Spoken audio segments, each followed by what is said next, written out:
Quand la vieille femme, maman Rasmata, révéla la vérité à Remaji, il était déjà presque trop tard, son mari n'avait pas invité des convives pour dîner. Il les avait invités à dévorer. Richard était un homme de la ville, du genre à porter la confiance comme un parfum. Ses comptes étaient bien garnis, son appartement spacieux, mais malgré tout son succès, il voulait une épouse façonnée à l'ancienne, silencieuse, reconnaissante, obéissante. Alors il alla la chercher au village. Remaji était jeune. Trop jeune, en réalité. Une voix douce. Ses yeux brillaient d'une confiance pure, celle de quelqu'un élevé dans les champs et la chaleur familiale. Ils se marièrent rapidement. Quand Richard ramena Remaji en ville, sa mère lui donna tout ce qu'elle pouvait épargner, panier d'igname, de maïs, d'huile, de bananes plantains, une dot de subsistance, un amour maternel tissé dans chaque récolte. La jeune fille arriva à l'appartement de Richard avec de quoi nourrir une armée. Dans ce nouveau monde fait de murs en béton et de silence glacial, la seule chaleur que Remaji trouva venait d'à côté. Une vieille dame y vivait, maman Rasmata, voûtée mais au regard perçant. Remaji retrouvait sa mère dans ce visage ridé. Elle partageait ses repas avec elle, prenait de ses nouvelles, trouvait du réconfort dans ses mains froissées qui la bénissaient doucement. Mais Richard avait d'autres plans. Un jour, Richard rentra plus tôt que d'habitude, faisant les 100 pas dans le salon comme un homme avec une tempête dans la poitrine. Des personnes importantes viennent ce soir. Dit-il d'une voix grave. Tu vas leur préparer un festin. Tiens. Il glissa une liasse épaisse de billets dans sa paume. Utilise tout. Que tout soit parfait. Quand tu auras fini, dresse la table, couvre-la avec ce tissu. Et porte ça. Il lui tendit une robe qu'elle n'avait jamais vue. Rouge. Trop rouge. Comme du vieux sang. Remaji hocha la tête, obéissante. Il partit. Elle se rendit au marché, remplit ses paniers, revint comme toujours par la porte de maman Rasmata. Elle lui adressa un sourire timide. Maman Rasmata, des gens importants viennent ce soir. Dit-elle. La vieille femme se figea. Qui ? Demanda-t-elle prudemment. Je ne sais pas. Répondit Remaji. Les yeux de maman Rasmata s'assombrirent, sa bouche se contracta en une ligne sévère. Elle tira la jeune fille à l'intérieur. Assieds-toi. Ordonna-t-elle. Remaji tremblait. Elle obéit. Raconte-moi tout. Dit maman Rasmata. Hésitante, Remaji expliqua, l'argent. Les consignes. La robe. Quand elle eut fini, le silence était si dense qu'il faisait mal. La voix de maman Rasmata devint un murmure, comme si elle craignait que les murs eux-mêmes écoutent. Enfant. Dit-elle. Tu n'es pas sa première femme.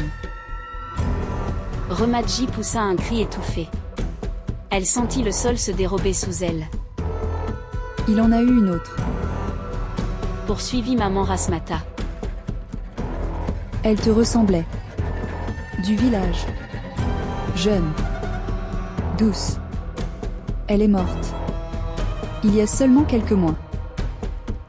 Remaji porta la main à sa bouche. Elle est morte de façon étrange. Chuchota maman Rasmata. Après un dîner comme celui que tu prépares. Je ne l'aimais pas, elle était impolie, mais elle ne méritait pas ça. Elle ne saluait personne. Elle était seule. Et elle est morte. Les sanglots de Remaji étouffèrent sa respiration. Elle se leva pour fuir. Assieds-toi. Siffla la vieille femme en lui attrapant le poignet. Si tu fuis maintenant, il te trouvera. Il te tuera ailleurs. Tu vas m'écouter. Maman Rasmata exposa le plan d'une voix grave comme la pierre fendue. Tu vas cuisiner tout ce qu'il a demandé. Tu couvriras le repas. Mais tu ne porteras pas cette robe. Tu ne resteras pas. Quand tu auras fini, tu viendras ici avec tes affaires. Je te cacherai. Demain matin, tu retourneras chez ta famille. Tiens. Elle glissa de l'argent dans la main tremblante de la jeune fille. Pour ton voyage. Les larmes coulaient sur le visage de Remadji, mais elle écouta. Elle obéit.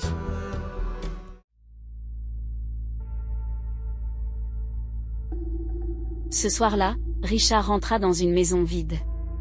Il fouilla pièce par pièce, hurlant son nom. Il appela son téléphone jusqu'à ce que la batterie meure. Il alla à la fenêtre, regarda les lumières de la ville, mais ne vit rien. Il était seul. Dans le noir, la panique le gagna, sa voix se brisa comme du verre. Je suis mort. Murmura-t-il. Qu'est-ce que je vais leur dire? Richard fit les 100 pas, gémissant. Quand les invités arrivèrent, ils emplirent son salon de l'odeur du vieux cuir et de choses bien pires. Où est notre viande? Demanda l'un d'eux. Elle arrive. Mentit Richard, la voix tremblante.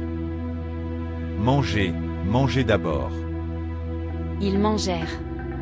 Ils se léchèrent les lèvres. Où est notre proie? Il balbutia. Si elle ne vient pas, Dit l'un d'eux, d'une voix semblable à une tombe qui se referme. Tu prendras sa place. Ils partirent en silence, déçus, affamés de quelque chose que Richard ne pouvait plus offrir.